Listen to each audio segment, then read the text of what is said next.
semangat, biar nggak ngantuk. Buat jamaah Islam Tunda yang ada di rumah, kembali lagi di Islam Tunda masih membahas tentang tema yang luar biasa. Temanya adalah biar debat tapi selamat. Alhamdulillah. Sekarang kita panggil Ustaz Zalulung, tepuk tangan buat Ustaz Zalulung. Ustaz Zalulung, izin nih ya. Kita sebagai hamba Allah nih yang masih suka berdebat, kadang-kadang tuh suka susah meninggalkan perdebatan. Emang tuh kadang. Ada tipsnya nggak nih sekarang nih tipsnya? Pada saat kita keluar itu tanpa harus berpikir, aduh kalau aku tinggalin berarti aku kalah debat dong. Gitu. Kayaknya kalau kalah gimana gitu ya. Iya, kayaknya nggak seneng aja kalau kalah. Aja, Silakan jawabannya Fadl. Izin Ustadz, Kak Fadli, jemaah. Oh jemaah, alhamdulillah. Ini pagi-pagi nih enaknya apa nih? Makan bubur kacang hijau panas-panas. Cakep.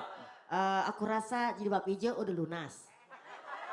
Udah, ya Allah, pemirsa yang dirahmati Allah, ibu-ibu, bapak-bapak yang masih setia di Santu Indah. Kalau kita ngomongin masalah perdebatan, anak bisa berdebat sama orang tua sih berdebat dengan anak, bahkan suami istri juga bisa berdebat, bahkan dengan teman, bahkan dengan siapapun. Nah, gimana caranya? Ketika perdebatan sudah terjadi, ini calon teman kita ya, atau yang namanya bahasanya tetangga kita. Dia itu udah ngotot banget pengen ninggalin tapi kita kesel, nggak kita tinggalin tapi juga kita empet ya kan, empet, dongkol, jengkel, apalagi itu namanya ya. Nah gimana cara meninggalkan debat dengan benar? Yang pertama kita harus berpikir. Fakir qabla an ta'zima, pikirkan sebelum kita berbicara. Jadi kalau kita pikirin, kalau kita terus ngomong nih ternyakitin nih. Kalau kita nggak ngomong, tadi dia merasa dia menang kita kalah nih. Hilangkan hal itu, karena apa? Opini kita bisa beda-beda, maka hargai. Karena pengalaman hidup beda, bener gak sih? Kita aja nih dengan suami, beda pengalaman kita. Kita dengan orang tua kita dengan caranya, suami dengan caranya, orang tuanya. Maka kadang terjadi perdebatan. Jadi pikirkan bahwa yang namanya opini, pendapat orang bisa beda-beda. Yang kedua, kita tidak sama dengan orang lain tidak sama dengan kita. Kalau sama kembar. Kalau sama kembar namanya. Kayak Kak Fadli sama Kak Fadlan. Do you understand? Understand. Jadi kalau kita merasa yang namanya orang harus ikutin kita harus ikutin dia, ini suatu hal yang mustahil. Dan hargai pendapat orang. Dan kita harus legowo. Karena apa? Yang namanya orang itu balik lagi. Pengalaman beda, ilmunya beda, pola asuhnya beda. Jadi kalau kita bisa nerima itu, gak usah pakai ngomong menang kalah. Yang penting di hadapan Allah kita udah kasih tahu. Wala takfu ma laisa laka biilmun, jangan kau berkata tanpa ada ilmunya.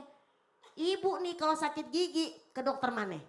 Dokter gigi, nggak mungkin sakit gigi ke dokter kulit. Karena tidak ada ilmunya, salah dokter kan seperti itu. Maka kalau kita ngomong pun walaupun dengan teman dekat, hargai dan legowo. Dan sikon dan pengalaman kita beda, sikon kita, situasi kondisi, cara ngomong aja beda, cara lingkungan kita aja beda. Maka kalau ada perdebatan, dia udah mulai ngotot, kita tinggalkan dengan apa? Kesabaran. Sabar bukan berarti kalah, karena apa? Mengalah untuk menang, asik, ya enggak sih? Bayangkan ketika kita tarik tambang, ya kan? Kalau kita tarik tambang, siapa yang menang?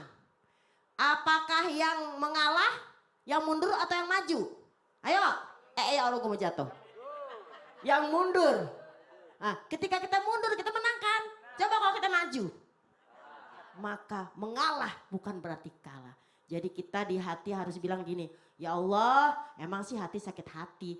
Tapi yang namanya orang beda situasi, beda pengalaman. Berikan aku kesabaran ya Allah. Robbana afrik alaina sobron. Robbana afrik alaina sobron. Ya Allah isilah hatiku dengan kesabaran. Manusiawi kalau kita sebel. Misalnya kita kalah berdebat, argumen kita gak diterima. Manusiawi, tapi bilang ini adalah untuk ibadah. Tadi guru kita sudah sampaikan. Kalau tujuannya hanya kepada Allah, insya Allah Allah isi hati kita dengan kesabaran. Walaupun sabar itu berat, ya gak sih? Sabar itu berat.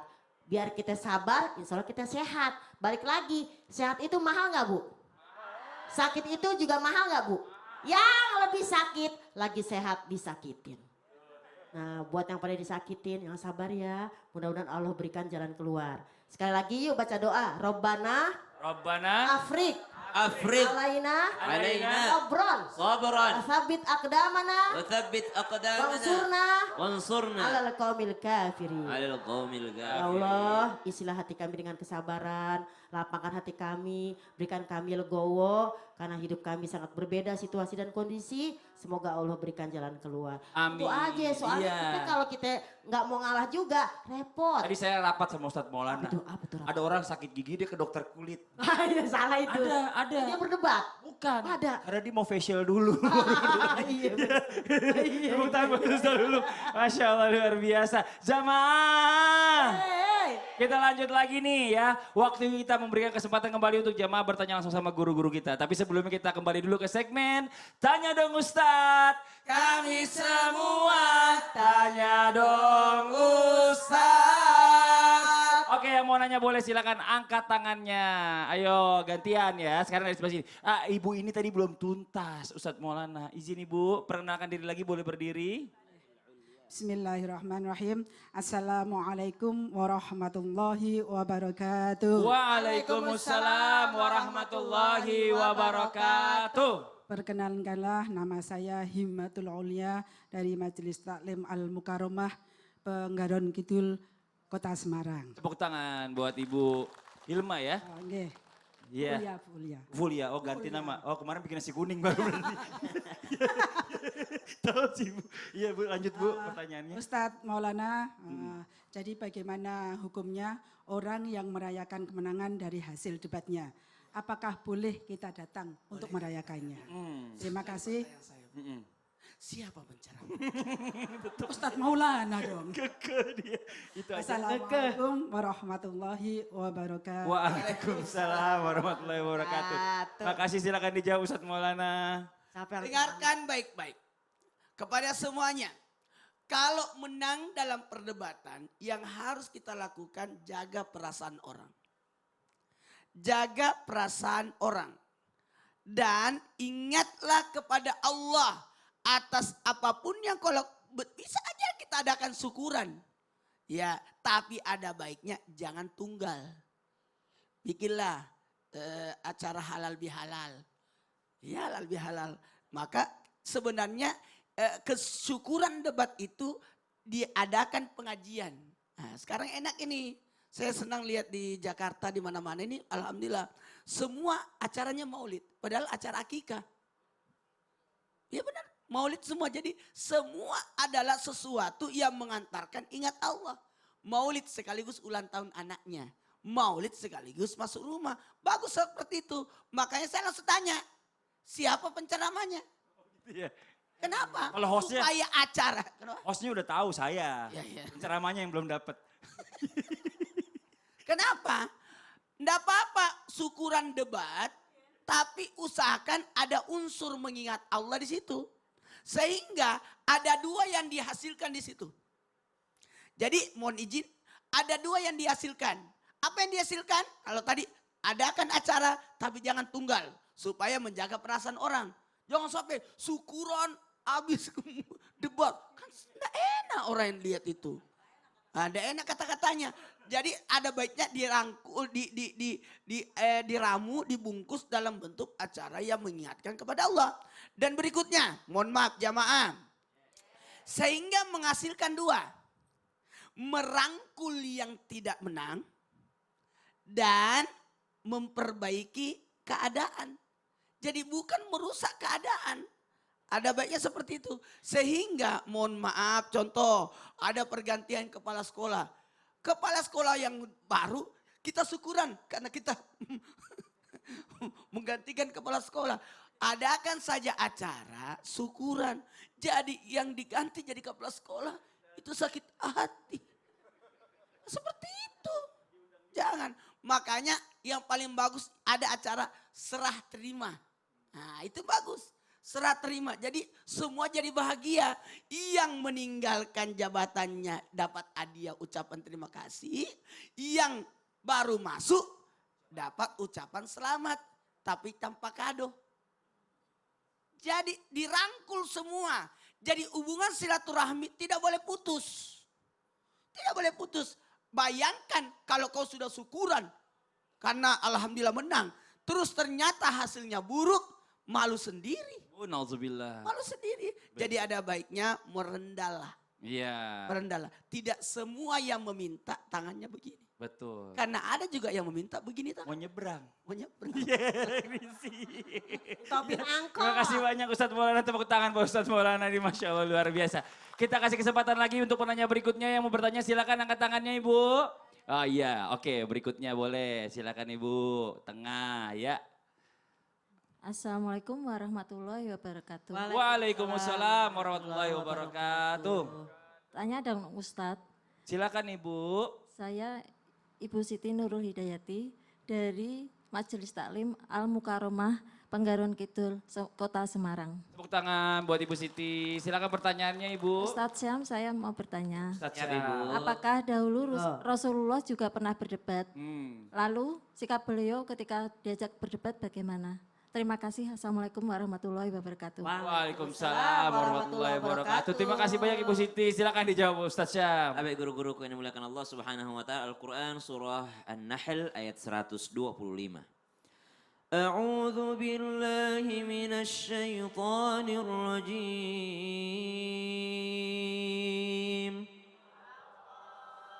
Ud'u ila sabili rabbika bil hikmati wal mau'izatil hasanah. والموعظة الحسنة وجادلهم بالتي هي أحسن إن ربك هو أعلم بمن ضل عن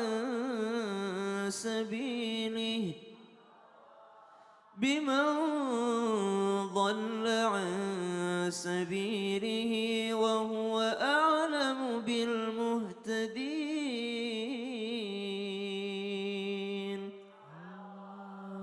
Ayat ini sebagai kesimpulan daripada apa yang kita bahas di pagi hari ini. Ternyata perdebatan itu juga disebutkan di dalam Al-Quran, namun dengan cara yang ahsan. Wajadilhum billati hiya ahsan, berdebat, berargumen, akan tetapi tunjukkanlah sikap ahsan, sikap ihsan, sikap yang baik terhadap orang lain.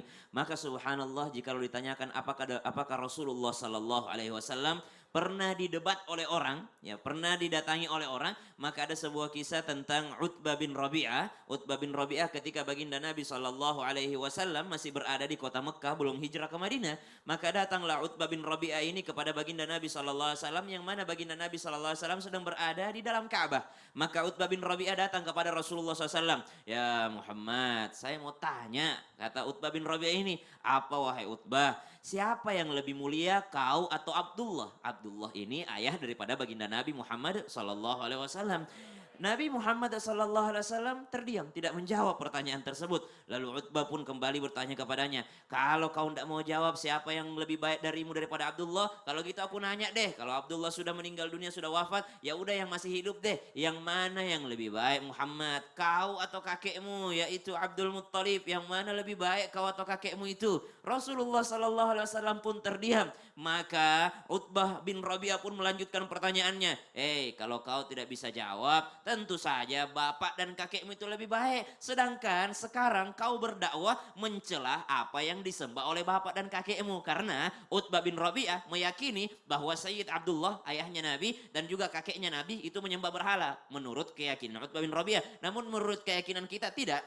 Abdullah, Sayyid Abdullah, Abdul Muttalib tidak menyembah berhala. Namun menurut keyakinan Utbah bin Rabi'ah, ayah dan kakeknya Nabi itu menyembah berhala, sehingga dia mengatakan kakek dan bapakmu itu lebih baik daripadamu. Kenapa engkau mencela Tuhan daripada kakek dan bapakmu? Maka baginda Nabi SAW pun menjawab debat tersebut dengan mengatakan, apakah engkau telah selesai wahai Utbah? Setelah Utbah mengatakan, iya selesai. Apa yang ingin engkau sampaikan Muhammad? Maka Rasulullah pun membacakan daripada surah Fussilat. Bismillahirrahmanirrahim. Hamim, sampai kepada ayat ke-13 tentang kaum Ad, kaum Thamud yang diazab oleh Allah Subhanahu wa taala. Utbah bin Rabi'ah keluar daripada Ka'bah tersebut lalu sampai kepada kaum Quraisy. Di depan kaum Quraisy beliau terlihat kebingungan. Utbah lihat kebingungan lalu ditanya sama Abu Jahal, apa yang disampaikan Muhammad padamu? Kata Utbah bin Rabi'ah, saya tidak mengerti satupun yang disampaikannya, tapi saya begitu takut mendengar kalimat-kalimat daripadanya, dari Muhammad tersebut. Maka pada saat itu Utbah bin Rabi'ah merasa kalah dan takut kebingungan menghadapi Rasulullah Sallallahu Alaihi Wasallam. Masya Allah. Rasulullah menghargai lawan debatnya meskipun dia dicaci maki. Jadi intinya pernah juga ada perdebatan terjadi di zaman Rasulullah. Subhanallah. Tapi Rasulullah menjawabnya juga dengan ilmu ya. Dengan ilmu Masya sehingga Allah. apa yang disampaikannya sampai ke hati lawan bicaranya. Masya Allah. Terima kasih banyak Ibu. Begitu banyak ya tadi Bu ya jawaban dari guru kita Ustadz Syam. Tepuk tangan buat Ustadz Syam dan juga Ibu Siti. Sekarang satu lagi yang mau bertanya, kita kasih kesempatan lagi, angkat tangannya Ibu. Oh, bagian atas biar adil. Boleh, ayo. Mana dia? Ini dia. Ya silakan Ibu. Assalamualaikum warahmatullahi wabarakatuh. Waalaikumsalam warahmatullahi wabarakatuh. Saya Ibu Yulaikah dari Majelis Al-Mukarramah Penggaron Kidul, Kota Semarang. Tepuk tangan dong buat Ibu Zulaikha. Bu Ustayah, saya mau tanya. Siapa Bu? Bu Ustayah lulu. Ustazah. Iya, Ustazah. Mau ditanya, sini Ustazah. Ustayah. Iya, silakan Ibu Zulaikha. Dia grogol. Iya. Pertanyaannya Ibu. Ini Bu, saya mau tanya. Bagaimana debat itu bisa menimbulkan rasa dendam yang berlarut-larut. Hingga sampai dendam itu tidak ada hentinya. Terus bagaimana cara menghilangkan rasa dendam itu? Iya. Terima kasih. Wassalamualaikum warahmatullahi wabarakatuh. Waalaikumsalam. Makasih banyak Ibu Zulaikha. Maaf Ibu punten. Ustayah jawab dong. Zulaiha itu istrinya Nabi Yusuf ya? Nabi Yusuf tiada mendendam walau dia disakiti. Berarti Ibu Zulaiha tidak pernah dendam ya. Yusuf alaihi salam. Nah itu Siti Zulaiha ya. Jemaah alhamdulillah. Jadi kalau kita ngomongin perdebatan, gimana sih hukumnya jika berdebat berlarut-larut sampai tidak ada titik terangnya? Cari tempat yang terang. Oh ya salah ya. Pemirsa, yuk kita langsung kepada poinnya saja.